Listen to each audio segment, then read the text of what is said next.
নিশ্চয় আল্লাহর রহমত নেককারদের অতি নিকটে।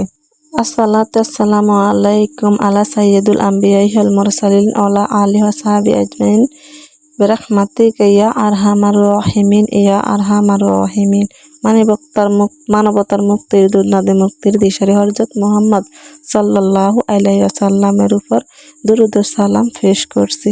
আল্লাহ পাক আমাদেরকে শত ব্যস্ততার পরও দ্বীনের কথা বলা এবং শোনার তৌফিক দান করুক। আমরা যে লাইনে আছি, যে অবস্থায় আছি, যাতে আল্লাহ পাকের স্মরণ থেকে আমাদেরকে গাফেল না করে। আমরা যেন সবসময় শত ব্যস্ততার মাঝেও মহান রবকে স্মরণ করতে পারি আর হযরত মুহাম্মদ সাল্লাল্লাহু আলাইহি সাল্লামের সুন্নতের আমল করতে পারি। আল্লাহ পাক সেই তৌফিক আমাদেরকে দান করুক। আজকে নতুন স্পেশাল ভিডিওতে আপনাদের সবাইকে স্বাগতম। আশা করি আল্লাহর রহমতে ভালো আছেন। আমি আপনাদের দিনী বোন আল্লাহর রহমতে ভালো আছি। তো আজ আপনাদের সাথে আমি আলোচনা করব গুরুত্বপূর্ণ একটা বিষয় নিয়ে। সেটা আমাদের দৈনন্দিন জীবনের দরকার, খুব প্রয়োজনে আমরা কিভাবে কাটতেছি, কতটুকু আল্লাহকে সময় দিতেছি আর কতটুকু আমরা নিজের কাজে ব্যয় করতেছি। তো যতটুকু আমরা আল্লাহকে সময় দিব অতটুকু সময় আমরা আমাদের নিজের কাজে ব্যয় হবে। দেখেন, আমরা দুনিয়ার যত ব্যস্ততায় থাকি, দুনিয়ার যত কাজ কর্মে থাকি, ওইটা আমাদের কোনো উপকারে আসবে না। আর যদি আমরা যেটুকু সময় আল্লাহ পাক রব্বুল আলামিনকে দিব, ওইটুকু সময় কাল হাসরের মাঠে আমাদের নিজের জন্য নাজাত হয়ে দাঁড়াবে। আল্লাহ পাক বলে, ওই ব্যক্তির কথার চেয়ে আর কার কথা উত্তম হবে, যে ব্যক্তি মানুষকে আল্লাহর পথের দিকে ডাকে। তোমাদের মধ্যে এমন একটি দল থাকে যারা কল্যাণের দিকে ডাকবে এবং সৎ কাজের আদেশ দিবে ও অসৎ কাজ থেকে বিরত রাখবে, আর তারাই হবে সফলকাম। তোমরা হলে উত্তম জাতি। মানবমণ্ডলে কল্যাণের জন্য তোমাদেরকে আবির্ভূত করা হয়েছে। তোমরা সৎ কাজের আদেশ দেবে এবং অন্যায় কাজ থেকে বিরত রাখবে, ঈমান রাখবে আল্লাহর প্রতি। তোমাদের সকলেই দায়িত্বশীল এবং প্রত্যেককেই তার দায়িত্বের সম্পর্কে জিজ্ঞাসিত করা হবে।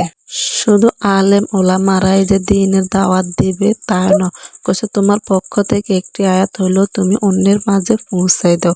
আমাদের প্রত্যেককে আল্লাহ পাক ইমানি দায়িত্ব দিয়েছে। আমরা প্রত্যেকের নিজ দায়িত্বে আল্লাহর এই শরীয়তের বিধান প্রচলন করতে হবে। আপনার কাছ থেকে যদি ছোট্ট একটি আয়াত হয়, ছোট্ট একটি কথা হয়, তাও যদি আপনি অন্যের মাঝে প্রচার করে দেন, তাহলে এই প্রচার দ্বারা আপনার উপরে দায়িত্ব চলে যাবে। আল্লাহ পাক প্রত্যেক মুমিন মুসলমান নারী পুরুষকে তার দ্বীনের দায়ী করে দুনিয়াতে পাঠাইছে।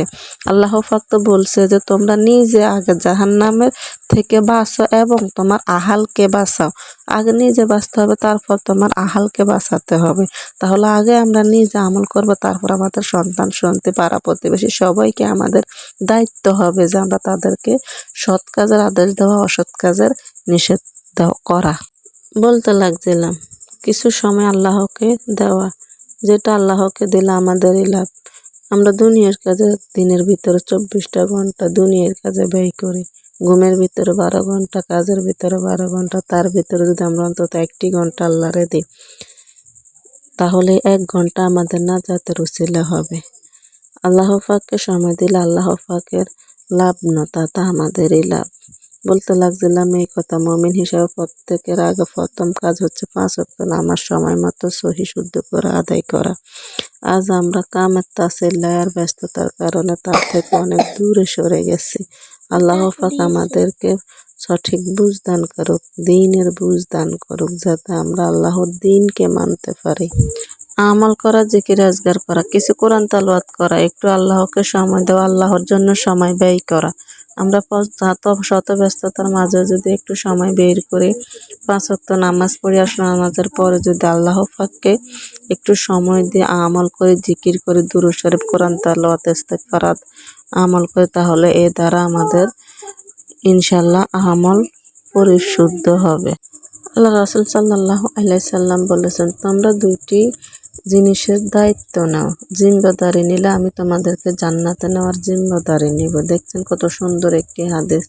আল্লাহর রাসূল বলছে যে তোমরা তোমাদের দুইটি জিনিসের হেফাজত করো, তাহলে আমি তোমাদেরকে জান্নাতে নেওয়ার জিম্মায় নেব। তার প্রথমটা হচ্ছে জবানের হেফাজত, দুই জিহ্বার মাঝখানের হেফাজত, মানে আপনি জবান দ্বারা কাউকে কষ্ট দিবেন না, গালি দিবেন না, তুচ্ছ-তাচ্ছিল্য করে ব্যবহার করবেন না। আর দ্বিতীয় হচ্ছে আপনার হাত আর জবান থেকে যদি অন্য মুমিন মুসলমান, ছোট শিশু, বাচ্চারা, মানুষ নিরাপদে থাকে, নির্ভয়ে থাকে, কোনো অত্যাচারিত হয় না, তাহলে আপনি নিরাপদে, তাহলে আপনাকে জান্নাতে নেওয়ার দায়িত্ব আল্লাহ রাসূল সাল্লাল্লাহু আলাইহি সাল্লাম ওয়াদা করেছেন। যে আপনি যদি মানুষের তুচ্ছ তাচ্ছিল্য করে ব্যবহার না করেন, কষ্ট দিয়ে কথা না বলেন, আপনাকে ও যদিও কষ্ট দিয়ে কথা বলুক, আপনার পাড়া প্রতিবেশী, বাড়ির ফ্যামিলির আত্মীয় স্বজন, পরিবার আত্মীয় স্বজন, আপনি যদি ধৈর্য ধারণ করেন, তাকে রিপ্লাই কষ্ট না দেন, তাহলে এটা হবে আপনার জন্য কল্যাণ। আপনি মানুষের সাথে সুন্দর আচরণ করলেন, আপনি মানুষের কষ্ট দিলেন না, এটা হচ্ছে একজন ইমানি মানুষের ইমানদারের গুণ। ইমানদার মানুষ কখনো মানুষকে গালি দেয় না, কষ্ট দিয়ে কথা বলে না, তুচ্ছ তাচ্ছিল্য করে কথা বলে না। আপনাদের সাথে কথা বলতে বলতে ভিডিও প্রায় শেষের দিকে চলে আসছে। এই পর্যন্ত যারা দেখছেন তারা যদি আমার ভিডিওটা ভালো লাগে অবশ্যই একটা লাইক, কমেন্ট আর সাবস্ক্রাইব করে দিবেন, যাতে আপনাদের সাথে আরও ভালো ভালো দ্বীনের সুন্দর সুন্দর আলোচনা নিয়ে আসতে পারি। আমি আপনাদের দ্বীনি বোন। এ পর্যন্ত আপনাদের সাথে কথা বললাম। আল্লাহ পাক আপনাদেরকে আমল করার তৌফিক দেখ, সেই অনুযায়ী আমাকেও আমল করার তৌফিক দেখ। আমি চেষ্টা করি যাতে মানুষকে ভালো কিছু শেখানোর জন্য, ভালো কিছু বলার জন্য। এই সোশ্যাল মিডিয়াতে মানুষ কত কিছু বলে, কত কিছু নিয়ে কথা বলে, কত কাহিনী বলে, কত রান্না দেখাইতে আছে, রান্না কিভাবে রান্না কথা বলতেছে, কিন্তু আমি চিন্তা করছি যে আমি মানুষকে ভালো কিছু দেখাবো, যাতে মানুষ ভালো কিছু শিখে। রান্না ভিডিওটাও দেখলো, ভালো কিছুও শুনলো, কারণ ও কোথায়, ও তো প্রথমে বলছে না, ওই ব্যক্তির কথার চাইতে আর কার কথা ভালো, যে ব্যক্তি মানুষকে আল্লাহর পথে ডাকে। আমি চাই আমার অডিয়েন্সের সাথে যাতে ভালো কথা বলে, তারা আমার কাছ থেকে ভালো কিছু শিখুক, ভালো কিছু জানুক।